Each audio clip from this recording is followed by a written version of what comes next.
Ассалаумағалейкум. Бүгін міне ауылға жылқы келді. Соған енді өз жылқыларын түгендеп отырмын.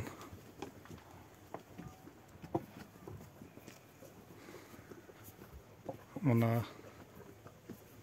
қара байтал. Биыл көктемде қолындау керек еді, қысыр болып қалды.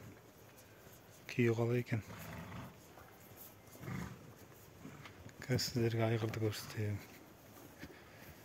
Айғыр қайда, айғыр? О, мына айғыр. Мен биелерін жазда салған құлындардың әкесі осы айғырмын. Жақындап көрсетейін.